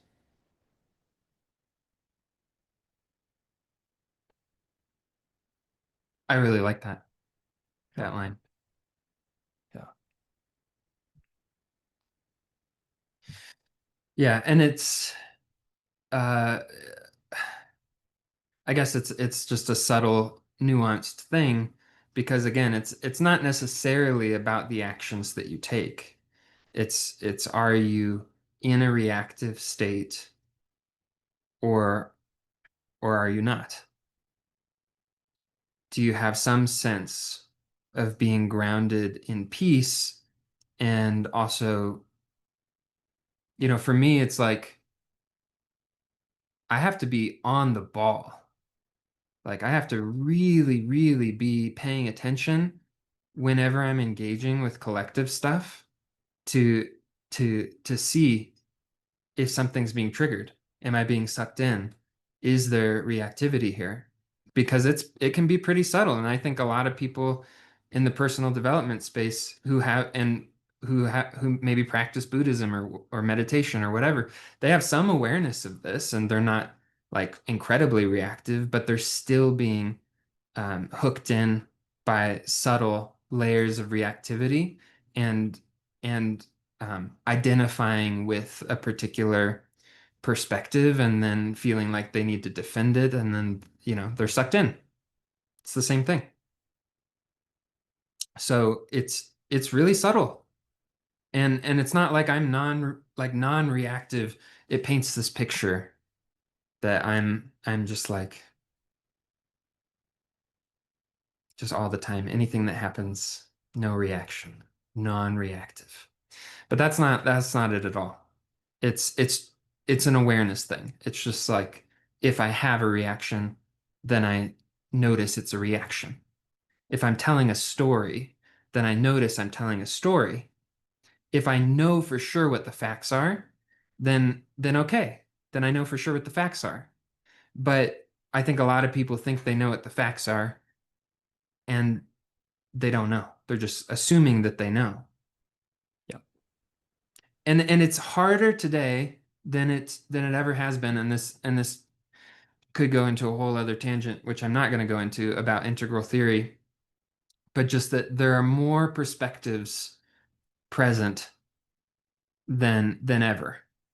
And we have access to more perspectives than ever because of the state of the internet and social media. And some of them contain more truth than others. Some of them may be completely false. And it's actually a really challenging practice at times to watch my own reactivity want to latch on, like which perspectives draw me in. And I just get interested and I feel more of a resonance with. And then I'm like, oh, well, that sounds a lot more true than this other thing. And now I'm starting to get sucked in. And and um, can I open up to contain these multitudes of perspectives where actually my practice is staying in the unknown because there are only so many things that I can confirm to be true. And really, the fact is, the only way I can confirm something to be true is to experience it myself. And so any other thing is like something that I've heard. And so staying in the unknown with it and like, oh, well, I've heard this thing and that thing resonates with me. Like I like the energy behind it feels more true to me. Um, and then they also present the facts in a way where it kind of lines up and it makes a lot of sense. And so I'm kind of leaning in this direction. That's like my general sense of what the truth is. But how do I do that without falling victim to the thing that always happens, which is solidifying around that perspective my sense of self? Like now I'm this kind of person. Now, I'm in this group with this view, and this is the truth, and I need to defend this truth and fight against anything that's different. And that's like complex shit. Look, and to be fair, I feel like that's just a natural human tendency, right? Yeah. Like I'm gonna be biased towards what I like, you know. Yeah. Um, but I think the difference is having that self-awareness and openness and willingness to engage in dialogue and in different viewpoints, which I think therapy can do. Like in Gestalt therapy and psychodrama, you actually pretend that you're this other person in whatever scene it is. Maybe it's a dream, maybe it's an actual, a situation in the past, but like you get to like take different perspectives. In chaos magic, you take on different perspectives of different spiritual traditions solely for the fact of practicality. Like you don't even know if it's true or not. It doesn't even matter. It's like, can we just simply take on this view and see what that's like and use it for magical purposes? And then, you know, I guess I just say that all that to say that um, there are different uh, streams of psychotherapy and like different spiritual traditions that like help you engage in different perspectives. And I think that's really like it's amazing. I think that's good. So, Yeah. And the real practice it's not about not solidifying around a perspective. It's about knowing when you do. Like basically again it's paying attention to reactivity, but also another way of saying that to me is defensiveness or closed offness. Like when I notice I'm taking a viewpoint and other people are saying a different viewpoint and I do not want to hear it. I want to argue immediately. I don't even want to consider it. I believe I've already considered it, and I know that it's false.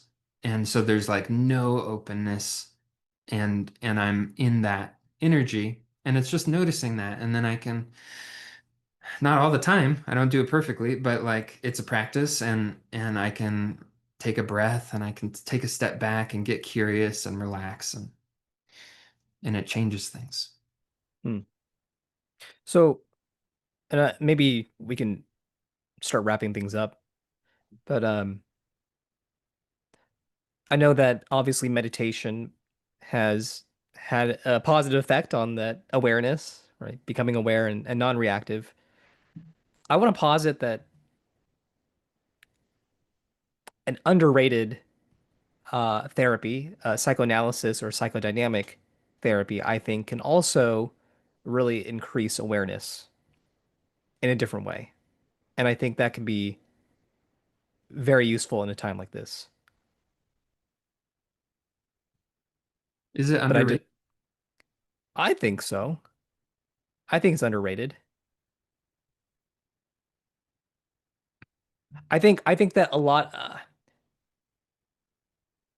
I think people generally write it off, and because it's not evidence based, or as not as evidence based as say CBT. Like there is an evidence base for psychoanalysis, but it just hasn't been as much, as studied as much, right? Um, so I think there obviously is a group of people that quite like psychoanalysis, but it's not. I don't think it's like very popular. Yeah, I guess that's true. I'm in a psychoanalytic therapy group and they're a particular type of person. They seem Yeah, more like groups I've been in that where the people are super into Western philosophy and it's like they've read all this stuff and they can, I don't know, it's just like it can be really dense the way that it's talked about. Um, for people who may not know, uh, I mean, I don't know if this is right, but my definition of psychoanalytic therapy would be, I mean, it's more of a focus on the unconscious, and it's focused, I think, a lot on past experiences that have created some sort of unconscious pattern or belief or something, and then you're br increasing awareness of that and yeah, bringing the unconscious into consciousness. yeah. I think that's spot on. Okay. Yeah, Yeah, for sure. I think that that is super powerful. And I mean, I think they go hand in hand with this practice of noticing reactivity. It's like, well, a lot of reactivity is unconscious. right, right. So I have to know the feeling of reactivity so that I can spot it. But I notice the feeling before I know why I'm reactive, often. And because it's at least partially unconscious. And then I need to spend some time with it and get curious. I'm like, oh, I'm having quite the reaction here. What's that about? Curiosity, Mm. number one, not tool, but I think um I guess maybe if we were to use a metaphor or analogy, but number one weapon in our arsenal, or number one tool in our arsenal, although it's not just a tool, but I think curiosity is a trait of our true nature and a trait of presence. And it's a very high, well, yeah, it's a high vibration. Let's say that. Mm. Get curious. Yeah. So I think that there's maybe a lot more that we could say about manifestation and maybe specifically how it fits into the psychotherapy process too, Yeah. um, which maybe we'll do later at a Sure. later time. Yeah. Yeah, I don't know. You have any last thoughts or anything that is left unsaid?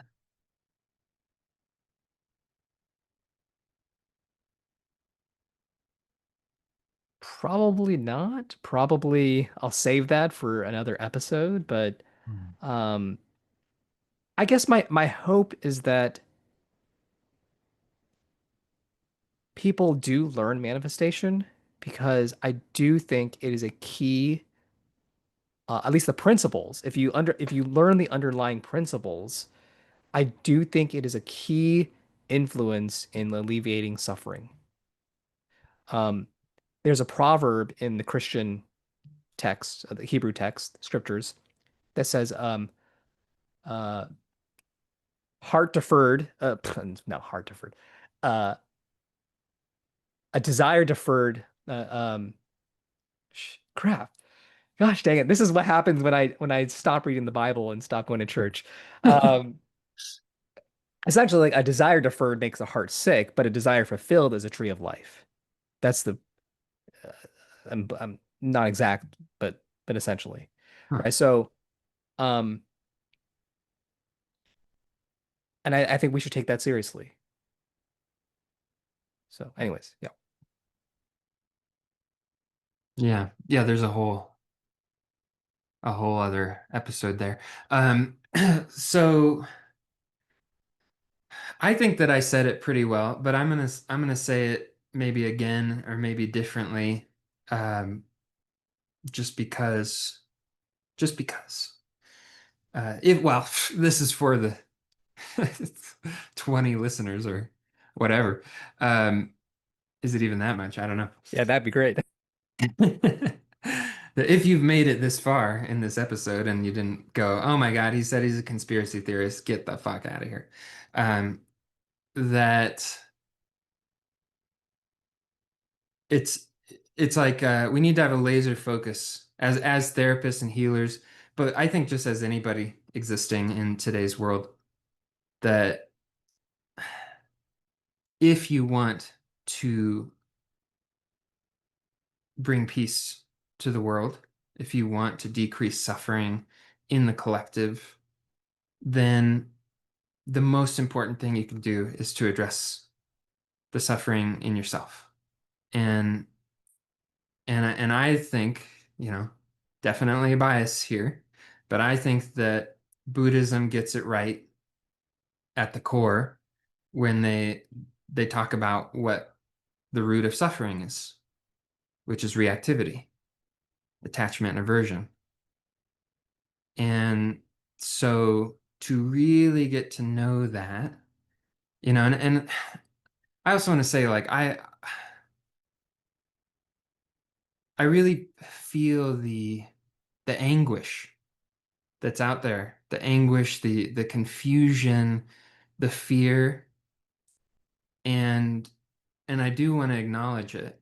And it's not I really don't want to invalidate people's experience, but it's not about, you know, once I just like throw out this blanket statement of your feelings are valid.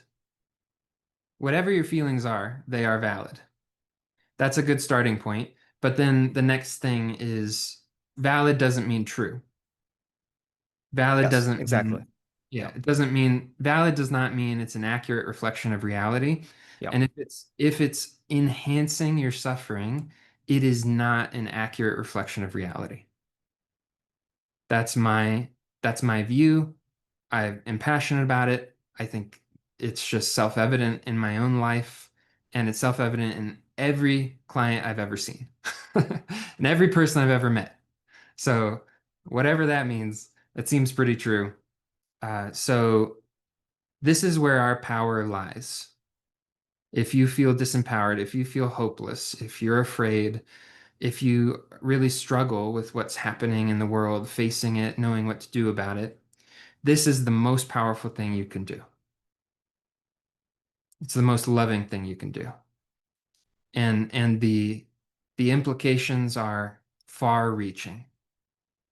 And I don't even think that I fully understand how far reaching they are. But yeah, it's just that's where our power lies. And the more that we lean into that, the more what's happening simultaneously bothers you and doesn't. The look on your face. Yeah, it's like it bothers me and it creates feelings. I have feelings about it. And that's my human reaction, and that is what it is. That's how it's going to be. And there's another aspect of my being that I can rest in and step into where everything is perfect and everything is becoming more and more perfect. And that I can learn how to trust that and lean into that and participate in that co-creation. That's my spiel. I love it. Okay. I love you, everybody. Goodbye. Peace.